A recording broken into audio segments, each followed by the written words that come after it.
"Where were you last night, Mark?" I asked, watching my husband of 25 years fumble with his gym bag at the kitchen counter. "I told you, Lisa, I had to help a client. She needed extra guidance on her stretching routine," he mumbled, avoiding my eyes as he grabbed his protein shake. "Stretching routine," I repeated in my head. Something about the way he said it made my stomach knot. At 49, I wasn't naive. Years of working in human resources had taught me to read people like books. And Mark, he wasn't being honest.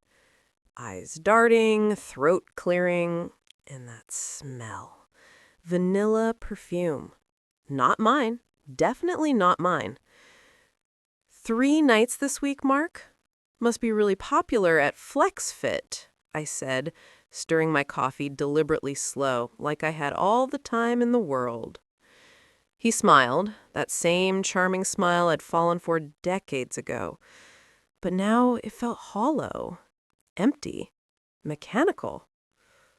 Mark had always taken pride in his body. Even now, graying temples and laugh lines didn't stop heads turning at the gym.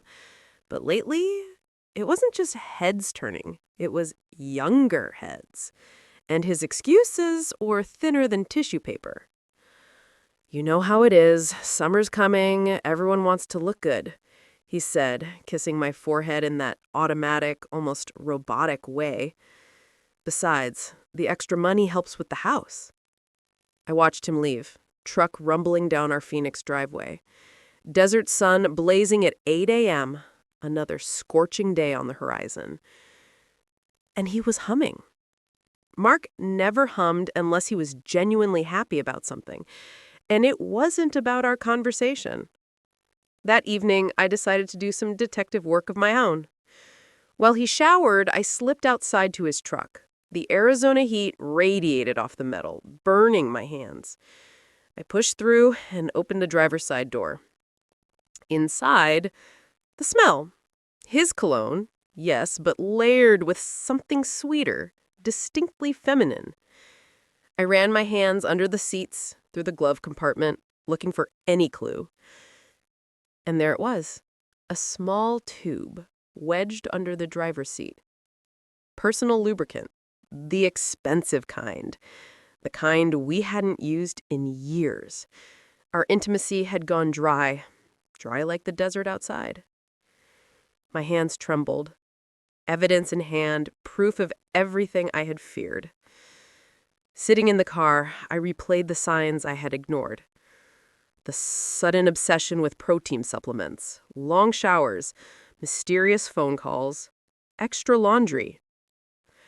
Mark had always been charming. That's what drew me to him back in 2000 at community college. He had a way of making everyone feel important, helping an elderly woman on the elliptical, coaching a nervous teen on dumbbells. I'd loved that quality. We married 2 years later in Sedona. Big dreams, red rocks, endless possibilities. We talked about kids, a bigger house, maybe even the gym he always wanted. But life happened, dreams faded, and somewhere along the way, we drifted. 6 months ago, the changes started. Late nights, extra clients, expensive workout clothes, his phone glued to his hand, and then Kylie. Kylie Morrison, 23, blonde, all curves, a fitness influencer in the making. Mark's voice encouraging her in videos I stumbled across. My husband's voice, guiding her hands, praising her body, calling her baby. I wasn't the jealous type, but this felt like a betrayal. Layered, methodical, deliberate. And then it hit me. Why confront him? He would deny everything. He'd play the victim. I didn't want that. No. I wanted control. I slipped the tube into my pocket, a plan forming. Over the next days, I tracked his patterns. Mondays, Wednesdays, Fridays. Late nights. Always Kylie. Always fresh from the shower, phone buzzing with notifications he claimed were from apps. Social media confirmed it. Videos posted at the exact same times he was training her, comments filled with fire emojis and thirsty messages. She answered them all. And one video, private studio, stretching moves far from fitness appropriate, and Mark's voice, clear as day. I had been married to those hands for decades. I could have filed for divorce immediately, gone the legal route, but that would have been too easy, too clean. I wanted creativity, precision, justice. Saturday morning, I woke with clarity. Mark still asleep, snoring lightly beside me. I quietly moved to the kitchen, coffee in hand and a list of what I needed. First stop, Home Depot. Gorilla Glue. Professional grade, industrial strength, permanent. Teenage cashier barely looked up. "Working on a project?" he asked. "You could say that," I said, smiling. "Something that needs to stick. Forever." Next, a medical supply store. Big syringe for livestock medicine. Another tiny lie. Helping a friend with ranch animals. Back home, Mark showering, humming, blissfully unaware. I worked quickly. Precision surgical. Out went every drop of lubricant, in went Gorilla Glue. Cleaned the tube, wiped fingerprints, and placed it back under his seat. Heart pounding. Satisfaction mingling with adrenaline. This wasn't just revenge, it was education. Industrial strength education.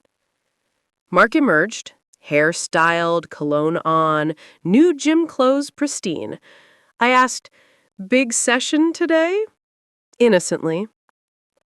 "Yeah, client motivated. Might take a few hours," he said, checking himself in the mirror. "Well, you look motivated too," I said, sarcasm just grazing my tone. He kissed my forehead, mechanical affection, and left. Phase 2. Call his mother, Doris. "Brunch and pedicures?" I suggested. "I'll pick you up." Doris, 74, delighted. A solid alibi. I'd be out of the house when Mark and Kylie discovered the modification. Brunch, then nails, antique shops, coffee, 2 hours away from home, perfect alibi. Doris. "Mark seems different lately. Young clients?" "You know, busy schedule," I said lightly. Her knowing look said it all. She'd seen this before, midlife crises, young women, charming men. At 4 p.m., text from Mark. "Running late. Session going long." Doris rolled her eyes. Right on schedule. By now, Mark and Kylie were probably well into their session. My glue trap, quietly waiting. Pedicure chair, coral polish, calm satisfaction. By 5 p.m., browsing antiques. Phone buzzed. Not from Mark, but neighborhood app. Emergency vehicles reported nearby.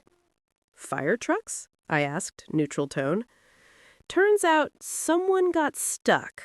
Together. Intimate activities. Industrial strength adhesive. Fire department involved. Stretchers covered in sheets. My chest tightened. Satisfaction. Disbelief. Relief. It had worked. Neighbors gossiping. Janet. "That trainer from 32nd Street looks familiar." "Could be anyone," I said, innocently. Inside, hand shaking slightly, door closed. Quiet kitchen. Pure satisfaction. Mark had underestimated his boring wife. Details, planning, strategic response, cause and effect. Phone rings. Mark. I let it go. Rings again. And again. Tea in hand, waiting. 8 p.m. He returns. Stiff, disheveled, flushed.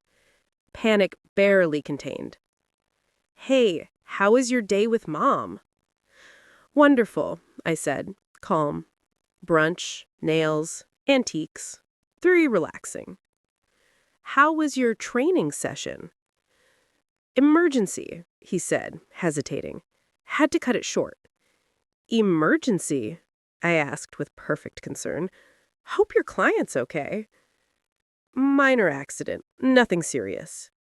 He couldn't admit the truth without confessing the affair. Couldn't lie convincingly. Trapped. Over the next days, disaster fully unfolded. Ring camera footage viral. Millions of views. Identity revealed in subtle details. FlexFit fired Mark. Clients canceled. Kylie's influencer career demolished. Humiliation, consequences, justice served. Industrial strength. Mark finally confessed. I listened, calmly, patiently, sliding divorce papers across the table. I kept the house, used my share of his retirement for my Italy trip. Cafe in Rome, sunset, wine, peace. Revenge wasn't destruction. It was precision, patience, and permanent lessons.